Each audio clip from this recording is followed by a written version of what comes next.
पंचांग 17 जुलाई 2025 गुरुवार श्रावण कृष्ण सप्तमी।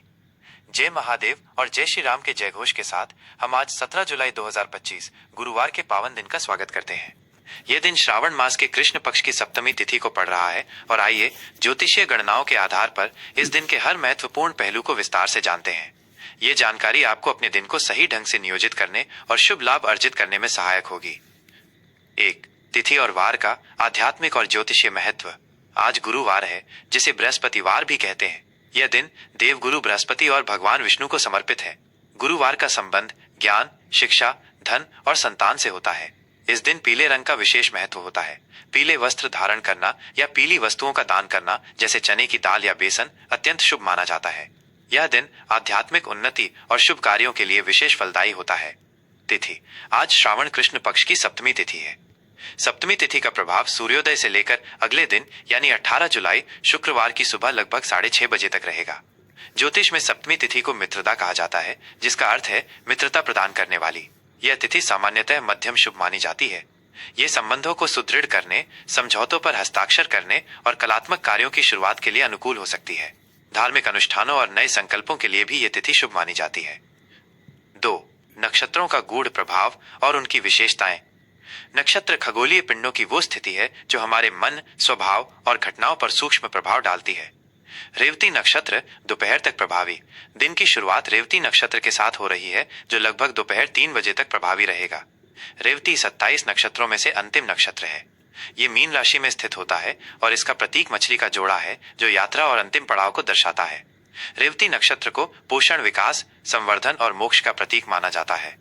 इस नक्षत्र में दान, पुण्य, आध्यात्मिक अभ्यास, कलात्मक कार्य और लंबी दूरी की यात्राएं, यदि अन्य कारक अनुकूल हों, करना शुभ होता है। ये नक्षत्र किसी भी कार्य को पूर्णता तक पहुंचाने में मदद करता है। अश्विनी नक्षत्र दोपहर बाद प्रभावी। दोपहर 3 बजे के बाद अश्विनी नक्षत्र का प्रभाव शुरू होगा। ये नक्षत्र मेष राशि का पहला नक्षत्र है और इसका प्रतीक घोड़े का सिर है। अश्विनी नक्षत्र गति, नई शुरुआत, ऊर्जा और चिकित्सा शक्ति का प्रतीक है। इस नक्षत्र में शुरू किए गए कार्य शीघ्रता से पूरे होते हैं। यह नक्षत्र साहस, स्फूर्ति और नवीनता को बढ़ावा देता है। यदि आप कोई नया उद्यम, चिकित्सा संबंधी कार्य या ऐसी गतिविधि शुरू करना चाहते हैं जिसमें त्वरित निर्णय और ऊर्जा की आवश्यकता हो, तो अश्विनी नक्षत्र का समय अनुकूल हो सकता है। 3.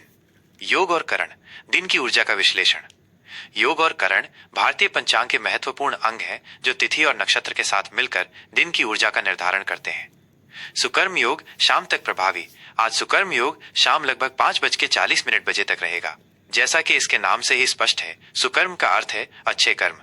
यह योग किसी भी शुभ कार्य को करने के लिए अत्यंत अनुकूल माना जाता है। इस योग में किए गए सभी कार्य, चाहे वे व्यक्तिगत हों या व्यावसायिक, सफल होते हैं और उनसे उत्तम फल प्राप्त होता है। यह योग नई परियोजनाएं शुरू करने, महत्वपूर्ण निर्णय लेने और आध्यात्मिक साधना करने के लिए विशेष रूप से शुभ है। धृति योग शाम के बाद प्रभावी। सुकर्म योग के बाद धृति योग प्रारंभ होगा। धृति का अर्थ है धैर्य और स्थिरता। यह योग किसी कार्य को दृढ़ता और संकल्प के साथ करने के लिए प्रेरित करता है। विष्टि भद्राकरण सुबह तक प्रभावी। सुबह लगभग 5:30 बजे तक विष्टिकरण रहेगा, जिसे ज्योतिष में भद्रा भी कहा जाता है। भद्रा एक अशुभ काल है और इस दौरान कोई भी मांगलिक या शुभ कार्य जैसे गृह प्रवेश, विवाह, मुंडन या लंबी यात्रा की शुरुआत वर्जित मानी जाती है। भद्रा का वास अलग अलग समय पर पाताल, स्वर्ग या पृथ्वी पर होता है और पृथ्वी पर होने वाली भद्रा को विशेष रूप से अशुभ माना जाता है। भवकरण दिन के मध्य में प्रभावी। भद्रा समाप्त होने के बाद सुबह 5:30 बजे से शाम लगभग 6 बजे तक भवकरण प्रभावी रहेगा। भवकरण को सामान्यतः शुभ माना जाता है और इस दौरान किए गए कार्य में स्थिरता आती है। बालवकरण शाम के बाद प्रभावी। भवकरण के बाद बालवकरण प्रारंभ होगा और रात तक रहेगा। बालवकरण भी शुभ माना जाता है और यह रचनात्मक कार्यों के लिए अनुकूल होता है। 4. ग्रह स्थिति, आकाशीय पिंडों का गोचर। ग्रहों का गोचर हमारी चेतना और घटनाओं को प्रभावित करता है। सूर्य कर्क राशि में। सूर्यदेव आज पूरे दिन कर्क राशि में स्थित रहेंगे। सूर्य का कर्क राशि में गोचर भावनात्मक सुरक्षा, पारिवारिक सुख और आंतरिक शांति पर अधिक ध्यान केंद्रित करने का संकेत देता है। यह समय अपने घर और परिवार के साथ संबंध मजबूत करने के लिए भी अनुकूल होता है। चंद्रमा मीन और मेष राशि में। चंद्रमा, जो हमारे मन और भावनाओं का कारक है, दिन के पहले भाग में रेवती नक्षत्र में मीन राशि में संचार करेगा। मीन राशि में चंद्रमा आध्यात्मिकता, संवेदनशीलता, सहानुभूति और कल्पनाशीलता को बढ़ाता है। यह समय चिंतन, ध्यान और कलात्मक गतिविधियों के लिए उत्तम है। दोपहर लगभग 3 बजे के बाद चंद्रमा मेष राशि अश्विनी नक्षत्र में प्रवेश करेगा। मेष राशि में चंद्रमा ऊर्जा, उत्साह, आवेग और नेतृत्व क्षमता को बढ़ावा देता है। इस अवधि में आप अधिक सक्रिय, साहसी और स्वतंत्र महसूस कर सकते हैं। 5. आज के महत्वपूर्ण मुहूर्त, समय का सदुपयोग। समय के शुभ अशुभ खंडों को जानना दिन की सफलता के लिए महत्वपूर्ण है। सूर्योदय लगभग सुबह 5:50 बजे। सूर्यास्त लगभग शाम 7:15 बजे। राहु काल अशुभ समय दोपहर 1:30 बजे से दोपहर 3 बजे तक। राहु काल में किसी भी प्रकार का नया कार्य, बड़ा निवेश या महत्वपूर्ण निर्णय लेने से बचना चाहिए, क्योंकि ऐसा माना जाता है कि इस दौरान किए गए कार्यों में बाधाएं आती हैं या वे सफल नहीं होते। यमगंड अशुभ समय सुबह 6 बजे से सुबह 7:30 बजे तक। इस काल में भी यात्रा या शुभ कार्य टालने चाहिए।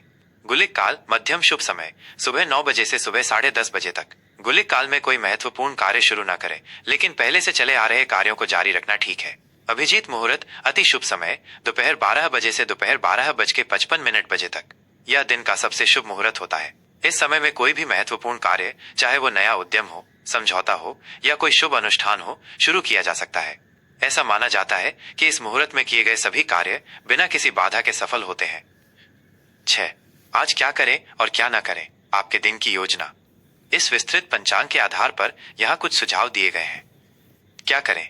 गुरुवार होने के कारण भगवान विष्णु और देव गुरु बृहस्पति की पूजा अर्चना करें। अभिजीत मुहूर्त में कोई भी नया या महत्वपूर्ण कार्य शुरू करें। आध्यात्मिक साधना, ध्यान, योग और धार्मिक ग्रंथों का अध्ययन करें। रेवती नक्षत्र में कलात्मक कार्यों, दान पुण्य और आध्यात्मिक चर्चाओं में शामिल हों। अश्विनी नक्षत्र में चिकित्सा संबंधी कार्य या ऐसे कार्य जिनमें ऊर्जा और त्वरित निर्णय की आवश्यकता हो, उन्हें हाथ में लें। पुरानी समस्याओं के समाधान खोजने का प्रयास करें। क्या न करें? राहु काल और भद्रा काल सुबह तक में किसी भी नए या महत्वपूर्ण मांगलिक कार्य की शुरुआत न करें। वाद विवाद और झगड़ों से बचें। ऐसे कार्यों से बचें जिनमें अत्यधिक जोखिम शामिल हो, खासकर यदि चंद्रमा मेष राशि में प्रवेश कर चुका हो और आप पर उसका आवेगपूर्ण प्रभाव पड़ रहा हो। यह 17 जुलाई 2025 गुरुवार के लिए एक विस्तृत पंचांग है, जिसे सार्वभौमिक उपयोग के लिए तैयार किया गया है। हमें उम्मीद है कि यह आपके दिन को शुभ और फलदायी बनाने में मदद करेगा। जय महादेव, जय श्री राम।